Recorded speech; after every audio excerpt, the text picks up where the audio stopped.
holidays, I gave you my cold for Christmas. Must have picked it up from the bus. Some jerk with bronchitis, 'cause I'm sniffly. Oh, so sniffly. Joints are achy and my throat is sore. Nose is runny and I need some more vitamin C and Manuka honey. Wish upon the star of Bethlehem that I can stop coughing up phlegm. Sick and a having a cold on Christmas. This is Aviary Paragrah. We're very happy to have our Christmas special. This program is brought to you by viewers like you. Just hold back and enjoy the noise. These guys are going to run you through a few new things on birds, and you're going to learn a few things too. Have fun. Got tissues by the box, and I got you some cozy socks. Sorry I gave you my cold for Christmas. No, there's no quick fix. Might see Uncle and try antibiotics. Happy ho-ho holidays, and have a grouse New Year as well. You have tuned in your dial to Aviary Paragraph. That's right, it is December 20th, 2015. And that's right, you guessed it. This is Aviary Paragraph in our most formal Christmas episode to date. Welcome to all the birders out there, and this is a very special episode. With me, as always, is Martin Salinas. A birder's hello to you, Zan. A birder's hello to you, Martin. I am Zan Mars, and we actually got a new addition on the show. You could call him our Tim-Tern. It's Timothy Leque of wildlife ecology fame. He's joining us to discuss those foul feathered creatures we call game. Yeah, really happy to be here. This is a special Christmas edition of the show, and we are proud to be here, as we just stated here. We have some great holiday theme material to discuss. Obviously, this is a holiday show, so we do like to speak on the holidays, about the holidays, with you, the viewer, in regards to those holidays that you are participating in. We've lined up some of these great special guests. I got to tell you, we have Rachelle Tews, we have Ashley, we have Tim might have his cousin coming on. There are a lot of great sort of reliable resources of birding information in the Pacific Northwest. You'd say it's a veritable who's who of the birder Hall of Fame. And so to get us started, I would like to talk about one of the lowliest of the birds out there, the pigeon, but not just yet, because I'd like to talk a little bit more about what we're going to talk about on the show. Now, we have a lot of information out there right now on birds here in the studio. We have a painted bunting story. We got a spotter's sound. We got a turtle dovetail. We got the birdcast, and we have our biggest story today on a very special popular Christmas gift this year. Spoiler alert, it's drones. And so with that, I say to you, Martin, we're just going to leave. I like to start the show, Martin. I got to tell you a little bit of small talk. I call this birders small talk. How have you been? You know, Zan, I've been doing really good. I've gotten a chance to go out birding more than I actually normally get to go out birding, so that always lifts my spirits in this holiday season. Okay. Tim, how about you? How have you been lately? Man, really just the opposite. I've barely gotten to go birding at all, so I'm in pretty low spirits. Right. You're kind of reaching that bah humbug before the holidays. I just wish I could get a little bit more birding in. So, speaking of which, we have a very interesting painted bunting story. Now, we all know about bunting, we all know about bunts, but we have a really fascinating story coming to us. Martin, you want to take the reins on this one? Yeah, Zan. Now, this story, this is pretty hot off the presses. Okay.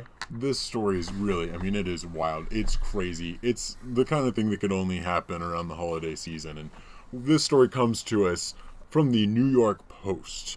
The title of this story is "People Are Losing Their Shit Over This Bird." Whoa, okay. Tim, now, you used a similar foul language on this show. I gotta remind you guys that this is a all-ages access show. And we do show this show to kids as young as 2, so please refrain from saying sort of slanderous slurs on the show like that. Won't happen again. I'm kind of losing my shit over things like that, because this type of shitty behavior is not. I don't know if you noticed that. Yeah, I lost my kind of let one my loose. head on that. I guess we're all kind of even. You gotta let them loose occasionally. So. Well, now, Zan, this story is great. Well, because we each what's- have. I guess we each have strike one. So, but combined, that's if it's on the show, it's strike three. So, this might be the last episode of Aviary Paragraph. Who knows? No spoiler alert, but we never know. Maybe it is. I gotta tell you, this story, people are flocking to Prospect Park. That's out of New York. Okay.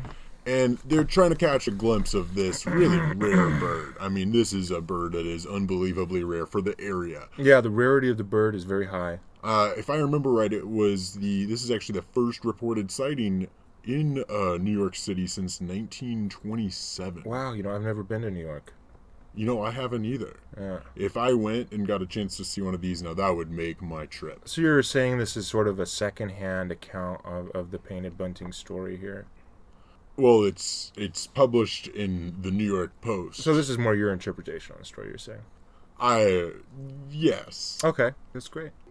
What we're looking at here is you've got all these people, over 100 people every day, avian enthusiasts.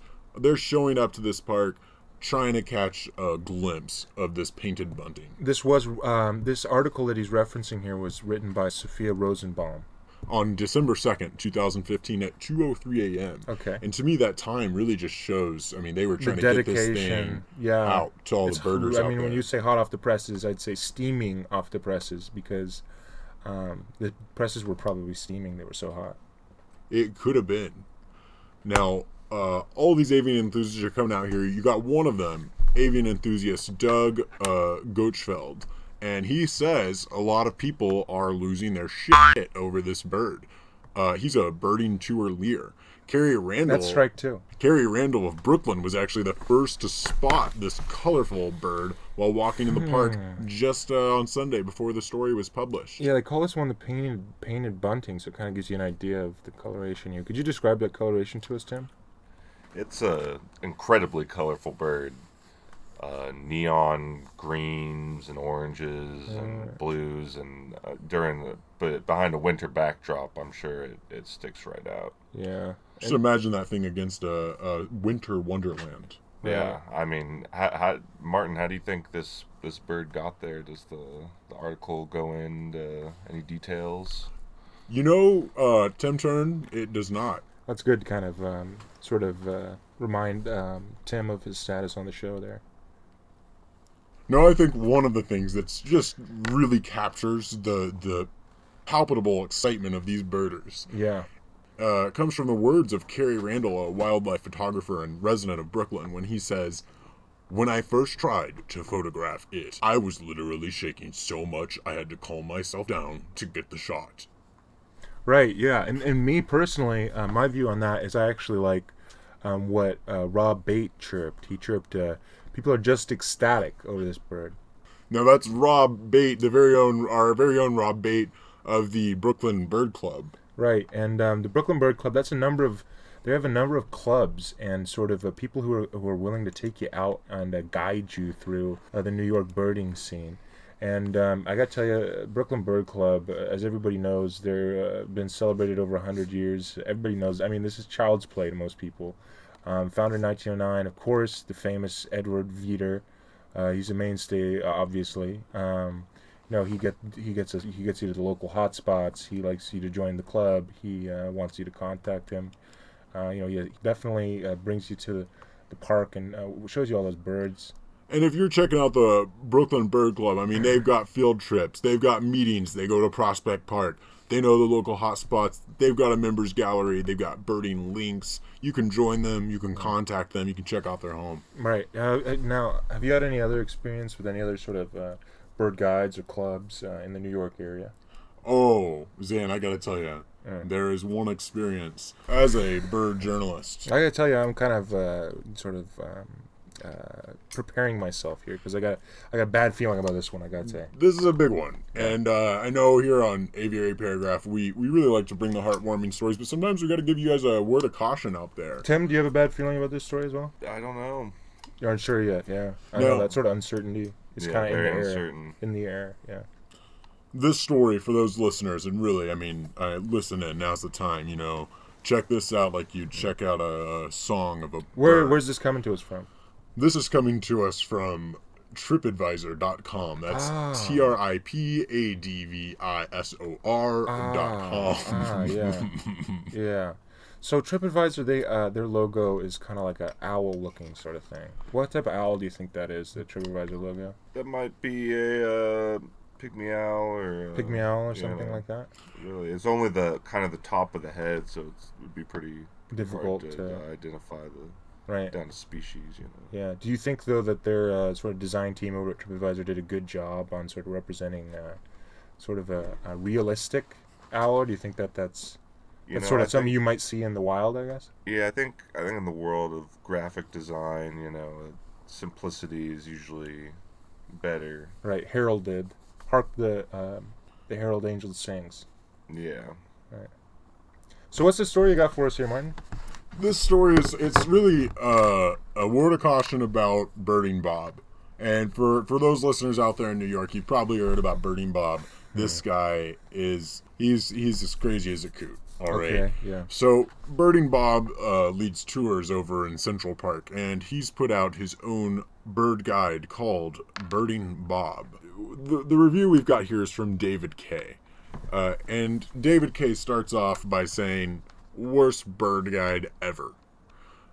He goes on to say, "Bob is universally despised among local birders, and with good reason." Not exactly a glowing recommendation, I got a feeling. He's kind of starting off with strong language. Yeah. He goes on to say, "Never mind the fact that he is arrogant beyond belief without justification, but he is a terrible birder." You say he started with strong language, but I'd actually have to preface that by saying the last piece you just reviewed, used the word shit. So, honestly, that's stronger language, I'd say. And David K. goes on to say, "He plays amplified recording so loudly that the local Audubon Society has tried to have him banned from the park. Oh boy. He scares away birds as he goes identifying them as they flee and adding them to his day lists. When people complain about how noisy he is, instantly belligerent, begins boasting about his PhD, which, mind you, David K. points out, is in botany. Oh boy. And insults and threatens them. This pattern is often repeated, and no one with any self-respect should ever patronize his business. Just go to the park and be friendly with the local birders." You're saying nobody with self-respect should patronize this guy's business? I'm saying Birder Bob, sounds like nobody with self-respect is going out with Birder Bob. This review really got me interested in Birder Bob, so I went ahead and checked out Birder Bob, his website over it. And this website is hosted by Dr. Robert D. Candido, PhD, better known around Central Park as Birding Bob. Yeah, he seems to be wearing some sort of turtleneck in the photo on his site, pointing to spotting a bird. He's going on a special Christmas walk. Maybe he doesn't have as much family at home, and so that's why he's decided to go on this Christmas walk. I'm not sure. I can only speculate on that at this point in time. So that's enough about Bird Bob. This is a Christmas episode. Talking not birds outside, but birds inside after a bird has died. We're doing a Christmas special comment. When we come back, we're going to have Rachelle Tews on the show as a guest, talk with us a little bit about taxidermy, prepping some skins.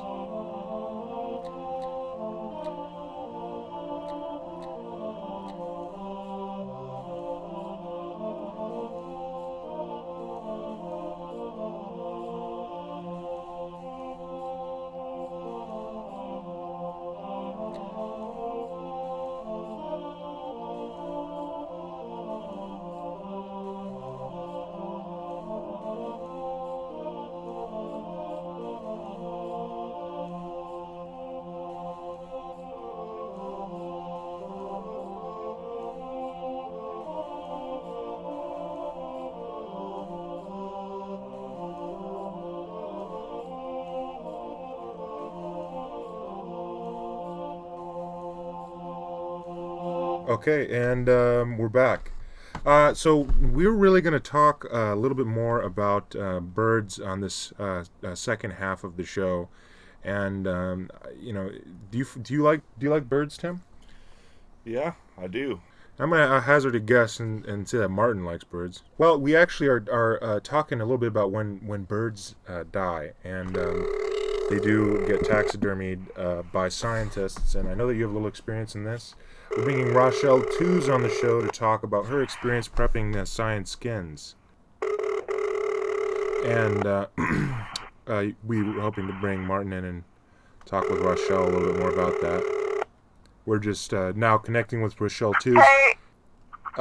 Rachelle? Hi, I'm here. It's great to have you here on the show. It's great to be here. Yeah. Now, I know that you've kind of been a scientist in the past, sort of been doing some prepping, some skins in terms of taxidermy. We just had a few questions. I got to say, do you enjoy taxidermy? Can you say that again, please? Do you enjoy taxidermy? Sort of prepping the science skins? Yeah, I've always really loved it. Like I know it's kind of odd and strange thing to enjoy, but I think it's really beautiful. All the the preserving of a life form after something has perished, and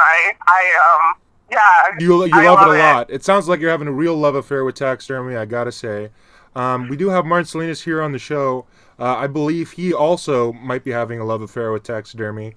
So we'd like to sort of have you communicate with him here on the show and sort of discuss both of your sort of, I don't know if it would be equivalent love. It seems like you're very, you really love to sort of play around with dead birds. Martin loves to do that as well. She may love it more than me, but Rachelle, I mean, anytime we're talking taxidermy, you know as well as I do, we got to warn those listeners out there, this is not something we're just going out and taking any bird we want and keeping in our possession. I'm sure you're very familiar with the Migratory Bird Treaty Act. Oh, absolutely. No, we're definitely, very careful. We're just not running around killing birds for our own pleasure.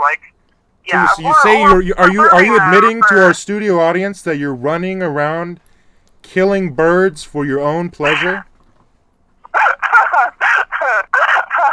No, that's the opposite. Oh, okay. I got you. Now, I'm sure you, as well as I, have been really surprised. You're going in, think back to your first study skin that you were preparing. And after you make the 3 cuts on the back of the skull, you certainly, when you're pulling out the eyes, I mean, you can't tell me you didn't notice those things look a lot like blueberries. They do. You're right. Oh my god. Yeah. So do you have any advice for people who are now getting into taxidermy? I know that in terms of taxidermy, this would be a great time to sort of plug your business on this that you think. What do you have as advice for people who are looking to get inside the taxidermy industry? I would say just do as much research as you can. Get books from the library, and then go to your local conservationist and ask if they have any intern opportunities. Yeah, I feel like I have just so many business ideas about it that it's hard to pick even one to be specific. But I really feel like there's a future in this level. It's scientific, but it is also very creative as well. So I would encourage everybody who has an interest in it to not don't tuck that one away. Bring it out to the world. So Tim actually on the show is he's an intern as well. Tim, would you like to say hello? Hey. Yeah, hi. Hey, Tim. So Martin had a few more questions he wanted to ask you about taxidermy at this point in time, and then we'll be able to let you go. We do want to say happy holidays to you out there. Could you repeat that? What's the weather like? Oh, I'd say cloudy with a chance of meatballs.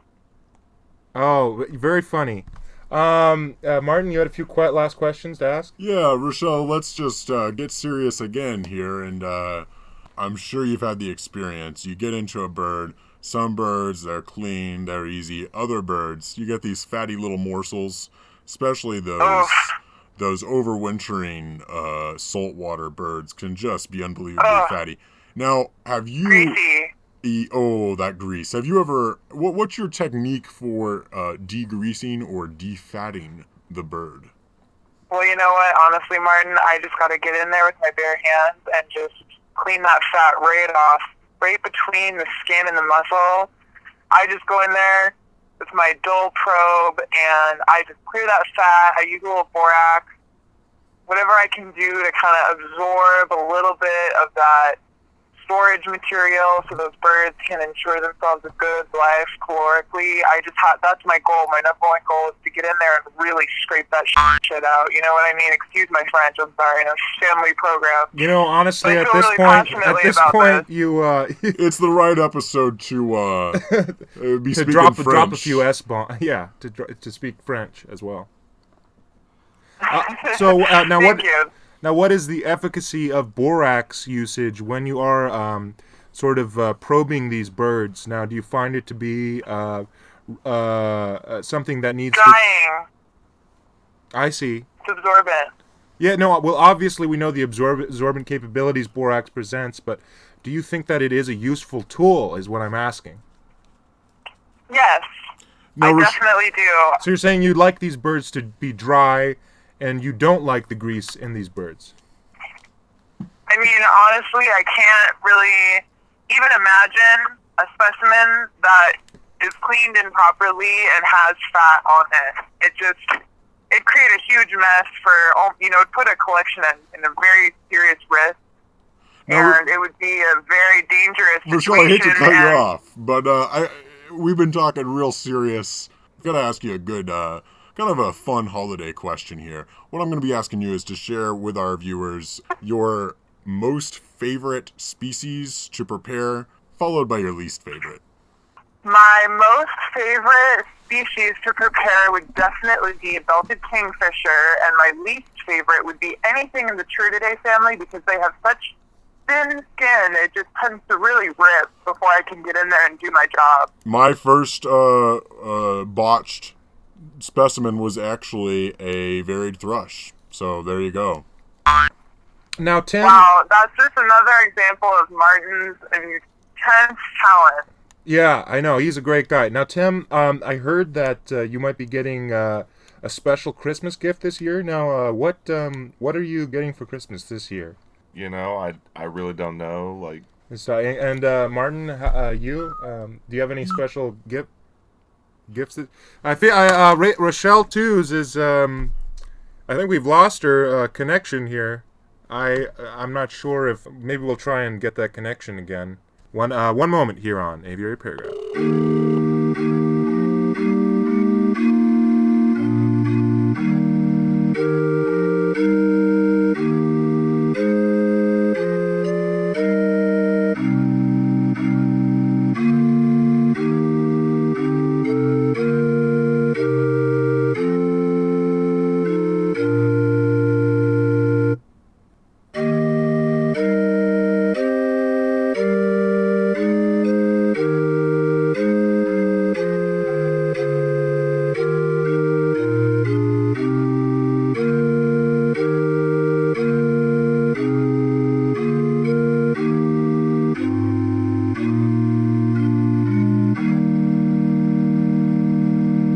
Happy holiday, Rachel.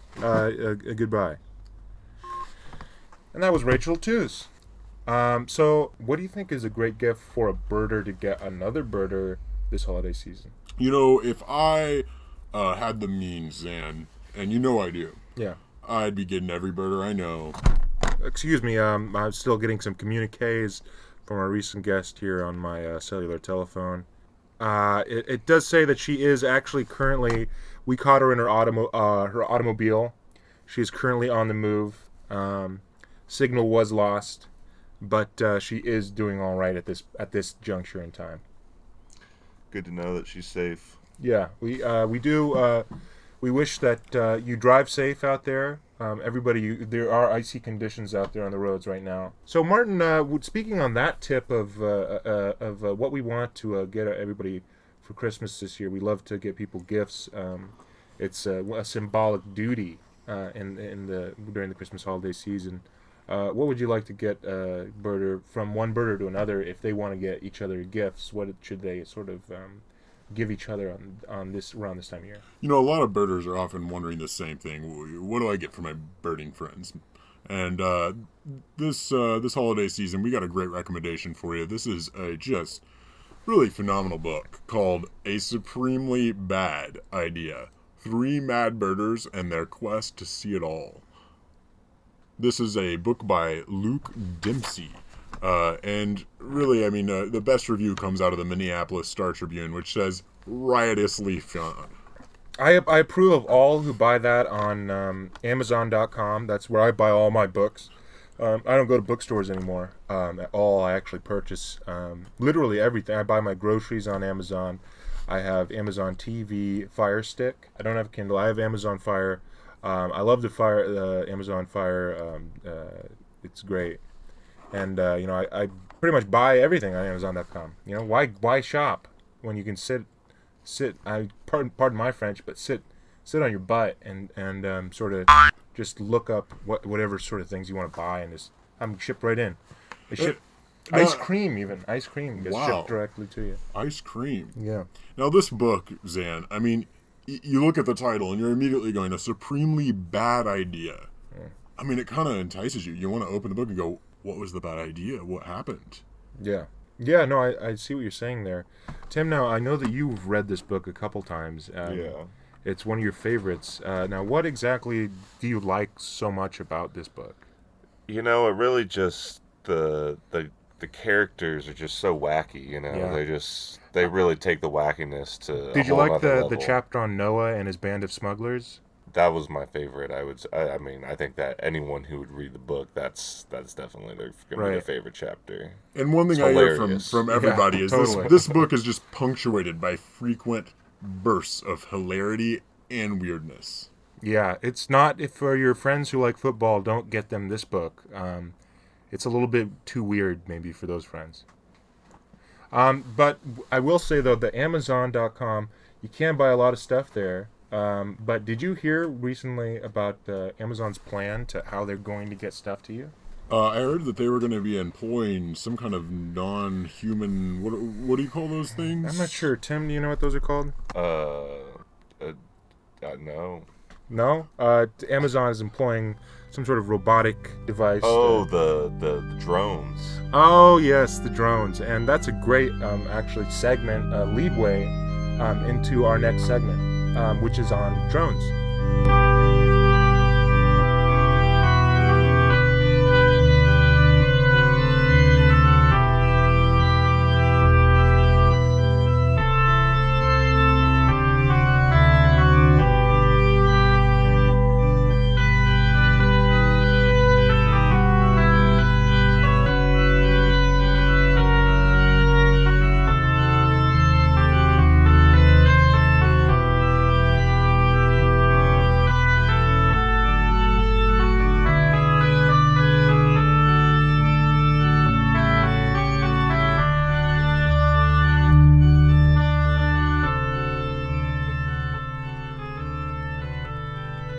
So now I will say we have a lot of people out there who might, you're talking about how birders need to get each other books. Oh, you know they do. Right. But for me, I'm thinking like I would rather have an ebook. It works it's sort of free of gender. Drones are completely free of gender. That's what I like. They're very impersonal overall. Right, which is really sort of the beautiful thing about drones. I mean, you can talk about drone beauty, and you're going to be talking about that. But there are some actual downsides to drones. I think I've heard about this. Yeah, and so I went to 10,000birds.com, and they have this amazing article called "Drones: The Next Thing Birders Will Be Arguing About." It's got a fantastic picture of an eagle there. It's a very interesting picture. You know why? When you look at that bird, what do you find so interesting about this bird? It's very has a human-like face. Seems shocked. Seems shocked. Right, and this is what's most fascinating about this bird is that this is an eagle picture. We'll have a link to this in the show. This eagle actually had a 3D printer make its beak. Its beak was smashed off, and its beak was 3D printed back on. I gotta tell you, that almost makes this sort of a bionic sort of drone-like eagle in its appearance, I'd say. To drones, Martin, do you have any opinions on drones? Yeah, I will say that drones have been kind of a contentious topic within both the National Park Service and the U.S. Fish and Wildlife Service. The USFWS has actually recently come out with an official policy that drone photography is not allowed without special permits. So they've kind of come down heavy-handed on the side of no drones. So, Tim, I know you are our intern here on the show today, currently, but I am going to ask you a few questions that 10,000birds.com did ask. Is a regular flight of a drone over a wetland going to affect what birds nest there? These are rhetorical questions. Well, that might be so. It's a crazy, wacky, machine type device coming over. I mean, that would scare me if, rhetorically. Right, if birds I was are already bird. a little skittish, right? Oh, quite so. So let's say a duck hunter knows that the closed pools nearby has ducks, and it's dead in the pool where they are hunting, and they call their friend to check on the ducks with a drone, and the ducks get flushed and go to the hunting pond. Now that seems like foul play to me. They asked that here in the article. They actually asked that as a question, but I don't actually think that's a question. It's more just an observation, I suppose. So Audubon Society also has some great resources to keep birds from colliding with drones and buildings and airplanes and stuff like that. There's a lot of stuff in the sky, as everybody knows. We got a lot of space junk up there. Yeah. So basically, they are offering a few tips on how we can better look out for our sort of what they use this interesting term for birds, sky mates. Now, I've never heard that term used to talk about birds. Have you ever heard this? That's actually brand new to me, Zan. Okay. So, yeah, they basically say they track how birds move at home, use this info to pick up better airport locations, put visual markers on your windows. There's a lot of stuff, actually, that not just the droners out there need to do, but the birders and homeowners. It's sort of like a collaborative effort for these drone owners. So, pretty much they're saying, because drones are out there now, we've all got to anticipate that and change our lives accordingly and sort of just keep the skies clear so that the drones can be out there and can move around freely. If it was up to me, we'd have a no-fly zone through all of spring and fall migration. Yeah, you see those painted buntings, and that kind of gives you the idea of birds, being colorful so that drones hopefully won't hit into them. But you also hear instances where drones do hit into them. Very sad when you do hear that. Very sad. Very, very sad. So that was our segment on drones. I gotta say, this Christmas episode is going fantastic. A little ho-ho-ho to everybody out there. We will have to take a break at this juncture, and we'll be back.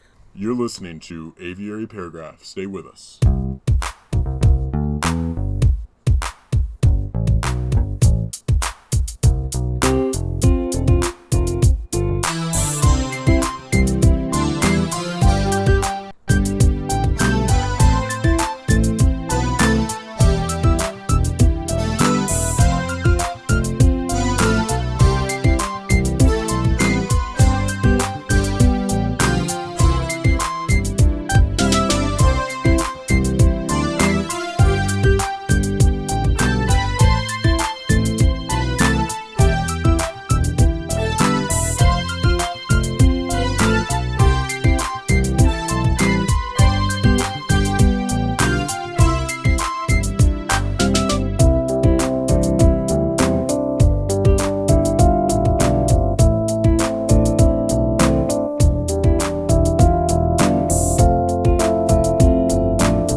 we're back. Hey, welcome back to Aviary Paragraph.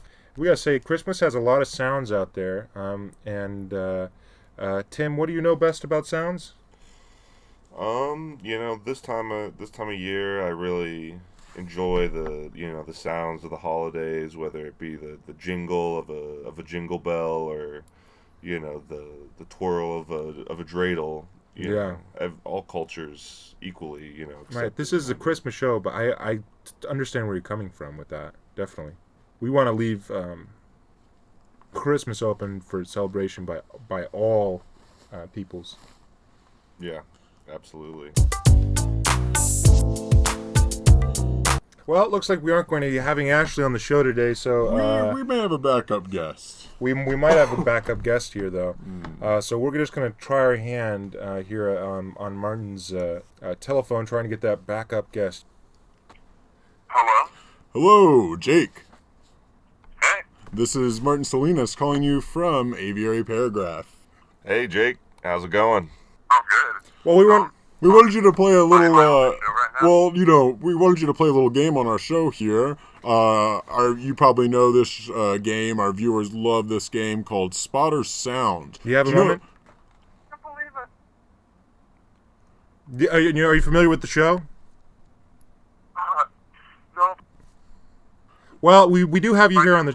So we're gonna have sound, and it's a bird sound, and then they're gonna have another two sounds recorded at once. It's a bird sound, and another sound, and then we're just gonna have a third sound. So you have to guess what these sounds are. We're gonna have these sounds coming at you just real quick here. Are you ready? Once you think you know what the sound is, just say bunting. And here we are playing the sound here on Spot or Sound.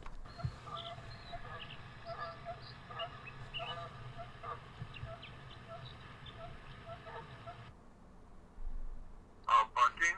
Okay, and what do you think that sound is there, Jake? I'm gonna have to go with is it a Canadian goose? That's an interesting answer, but not enough. You're gonna have to go a little further with that.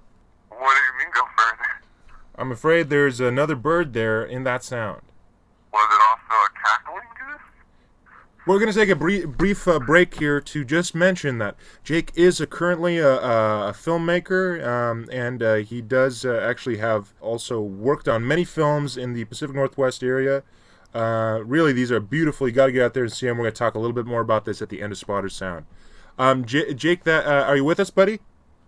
Oh yeah, still here. Okay, now that actually was wrong on Spot or Sound. So we're going to move over to Martin. Now, do you have any guesses here? I think that Jake was onto something with the Canada Goose, but I may have detected some calls of the American Dipper in the background as well. Interesting answer, Tim.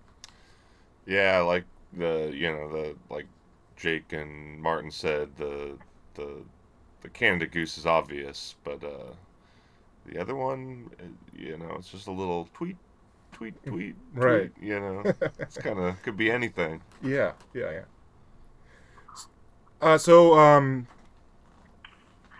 you have any idea on what that could be? How about a tit, great tit?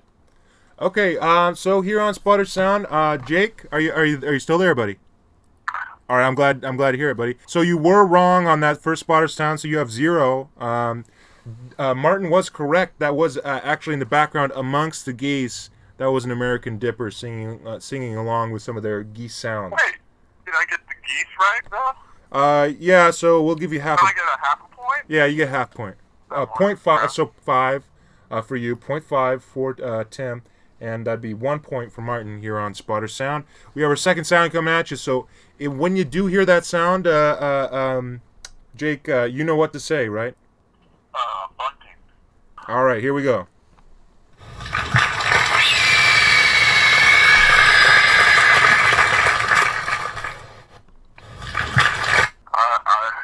I have no idea what that is. Yeah, that was a tough one. Any other guesses?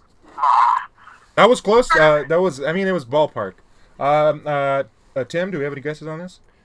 It sounded like an audience clapping, and then a screech of a raptor, perhaps a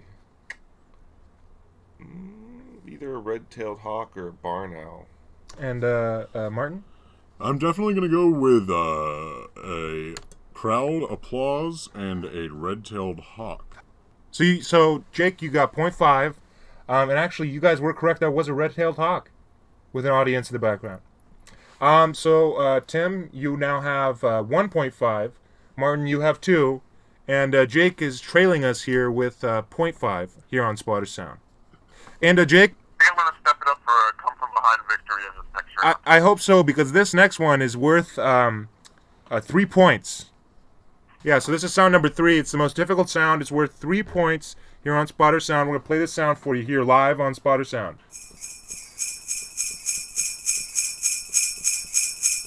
Ho, ho, ho. It's Santa here. A very Merry Christmas and the happiest New Year. Ho, ho, ho.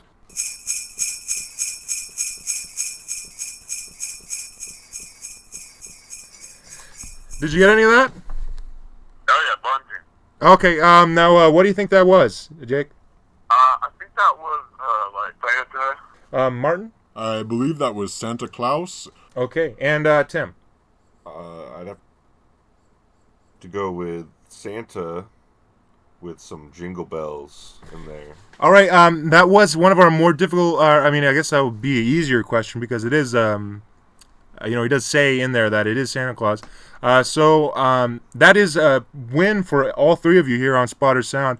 But unfortunately, Jake, with that win for you as well as our other guests, your score is bumped from that 0.5 up to 3.5, which actually is the worst score today on Spotter Sound, I'm afraid. That middle sound. Yeah, seen any birds lately? Saw a couple crows. All right, well, I guess that's good to hear. But it was good having you on as a guest here on Spotter Sound. All right. You keep birding. See you later. Oh, well, actually, he's already been. Okay, well, that was Jake Walconis here on Spotter Sound. He did have quite a loss there. Yeah, definitely. But it was kind of close between you two here on Spotter Sound. That's true. Me and Tim always seem to kind of go neck and neck. Great competitor. All right, well, this is a Christmas episode, and we did get a little, I guess we got a little bit of a Christmas gift in terms of Santa Claus being live on the show. Yeah. So we now so we hear that Santa's going to be out there giving gifts to all the little children out there. I know that kids love talking about Santa quite a bit. So we do have to talk, though, about the weather around Santa's journey and how he's going to get through that weather safely. Martin has this issue of Birdcast. Here on Birdcast, we love to talk about all things related to weather and birds. And for our Christmas special, we're bringing you a little-known fact. This is insider knowledge brought to you from Aviary Paragraph. And what we want to talk to you viewers, you listeners about, is that every year, the National Audubon Society actually reports to Santa's elves. They coordinate the timing of his launch of his sleigh from the North Pole to ensure that no birds will be harmed. National Audubon commits significant resources every year to making sure that this can happen. This year, they've given Santa the all clear for Christmas Eve. Martin, where are you going for Christmas? Squim. Oh, that's right. Sorry, I meant Tim. I am going to be up in the greater Seattle area. Yeah. I'm going to be hopefully see some birds up there. Just want to hope maybe a bald eagle or cormorant. Possibly a GBH. Oh, I wouldn't doubt it. Yeah. Well, that's great news, Martin, about Santa and all that. We're glad to hear it. Definitely. So our next big talk on the show is in regards to one of our favorite but most overlooked holiday birds. That is the bird, the European turtle dove. So, life is symbolic. Start interpreting. That is the famous words of whatsyoursign.com, where we read our article about dove symbolism. So dove symbolism and meaning. What is with the dove? Now you guys hear these stories about turtle dove on a holiday all the time, right? Yeah. Yeah. So, formerly known as Streptopalia terter. It's a member of the bird family Columbidae, of the dove and pigeon. It's a beautiful dove. It's an amazing dove. It's a turtle dove. You know, you see these things out there, and they're huge in culture and have a lot of history behind them. Beautiful birds, really. And actually, you know, the funniest thing was happening is, so you guys remember I met that guy at the deli. I was talking about this a while ago at the show. So we've been birding a lot recently, and I told him earlier today, we met up, we were hanging out, we were chilling out before the show, and I told him, I'm going to talk about the turtle dove today on the show. And he said, wait a minute, what's that got to do with birds? And I was kind of like, what are you talking about? It's a turtle dove. I'm talking about turtle dove. It's a bird. And he's like, wait a minute. Why are you going to... He thought I was talking about Harry Turtle Dove, who he's actually a science fiction writer. And I had to tell him, I had to fill him in on the inside scoop, give him the inside scoop and say, no, I'm not talking about Harry Turtle Dove. This is the European turtle dove. I don't think I ever actually got it through to him. No, I'm talking about this is a bird. So the European turtle dove, again, it has a lot of different meaning. On OnceYourSign.com, they'll actually know the symbolism, because I know a lot of people like to get sparrows or warblers. Swallows are huge for tattoos. People love having different types of birds inked on their skin. This thing symbolizes love, hope, faith, truth, peace, trust, purity, guidance, calmness, protection, inspiration, spirituality, redemption, motherhood, transcendence, divine messages, and virginal qualities. Which I gotta say, if there's one thing you'd like to sort of present to people, it's that you're kind of spiritually clean, and I think the turtle dove does this so well by accomplishing things like that. So that was our segment on the turtle dove. Beautiful bird. I do know that there's one thing that we're gonna have to talk about. It's a secret. We'll give it to you on this break.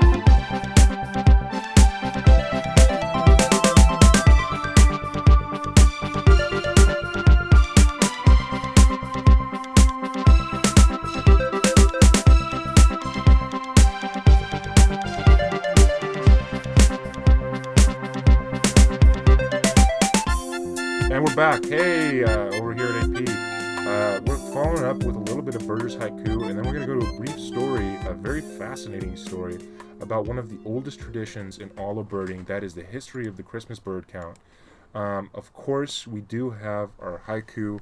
This one today is a gift to everyone. Consider this your Christmas gift from Aviary Paragraph. This haiku comes to us from Jeff Hooks, actually posted on his Twitter feed. If you haven't followed Jeff Hooks, I recommend doing so. Yeah, when we do get a Twitter account, I think the first thing we're going to do is actually follow Jeff Hooks, because he has an incredible array of haikus on his website. And we actually have Jeff Hooks here in the studio. We flew him in to have him tell us his famous haiku to us here live in the studio. Jeff, you want to take us away? Rumbling thunderhead, an American redstart, stops flashing its wings.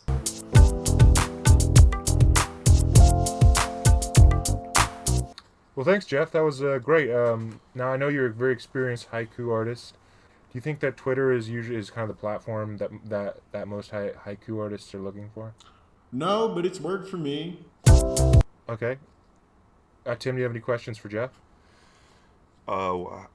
Where do you come up with this stuff? There's just so many great haikus on here. I just can't believe it's all coming from one guy. You know, Tim, when I write a good haiku, it's not so much like it feels like I'm finding the words as much as it is that the words are finding me. The words they come to you.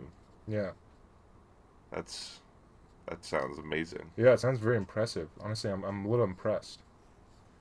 Well, thank you, gentlemen. So Martin, do you have anything you wanted to say to Jeff?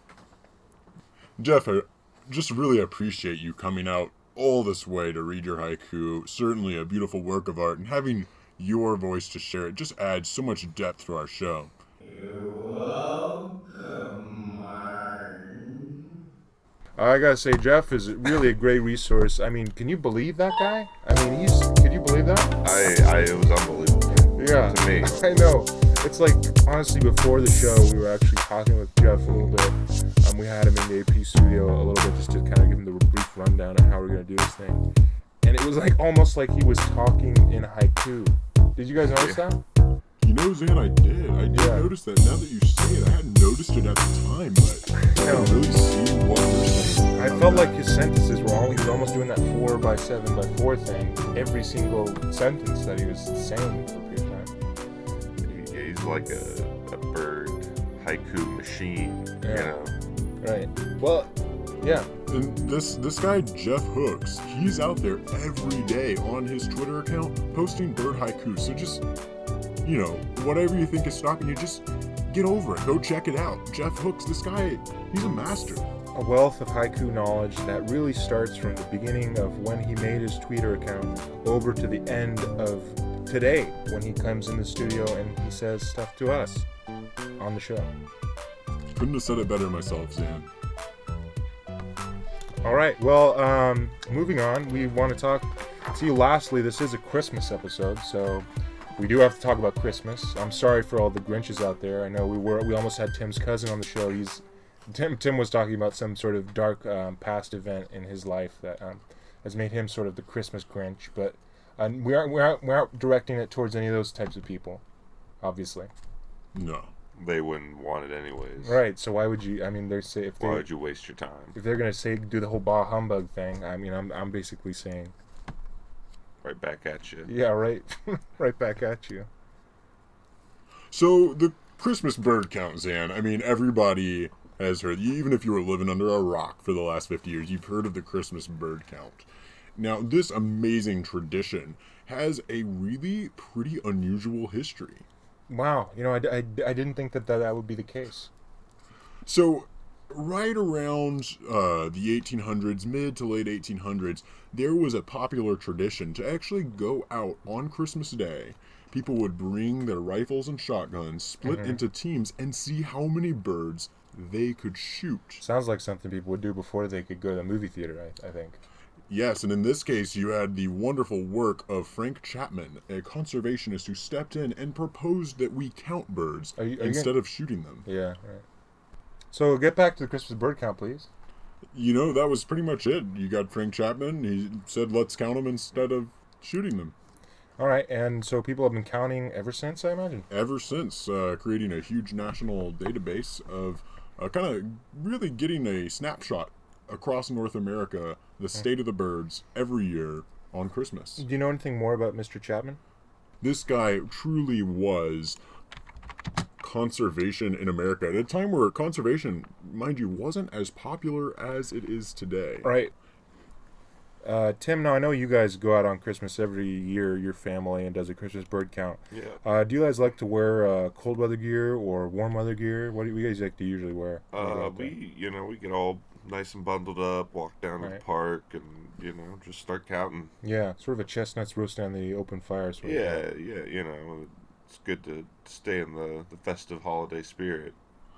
Now, something that I stumbled across in all of my research, Zan, was that Frank Chapman was quite the birding adventurer.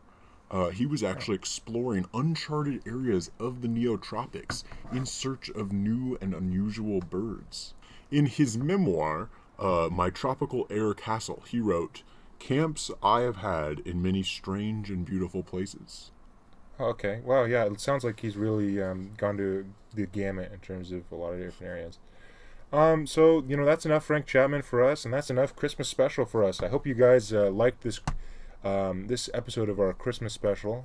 It was unbelievably difficult to prearrange a lot of the different guests we had on the show, but I gotta say it was worth it because we had a really sort of a great a cross-cultural group who kind of came to us from all different walks of life and lifestyles, and really very fascinating to have them on the show, obviously. Tim, did you enjoy that?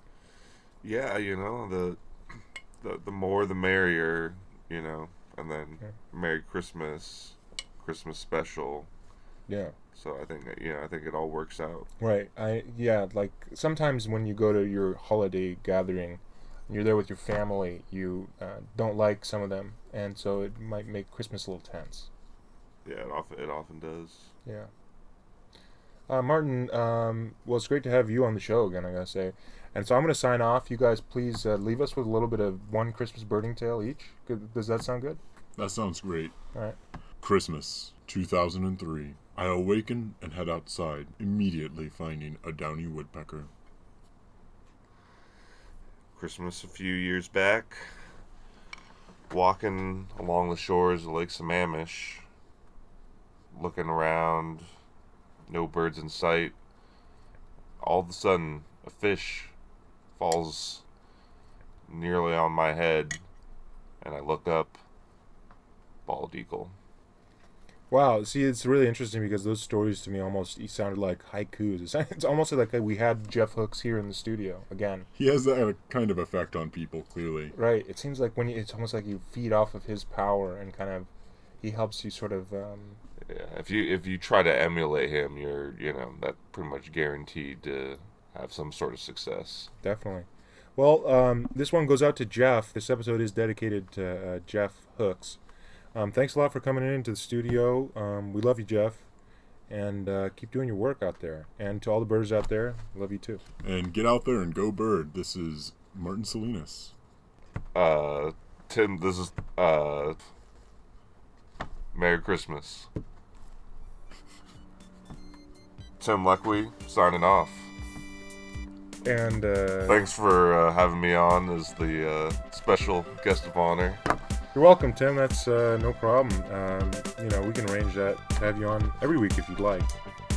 Yeah. All right. See you later.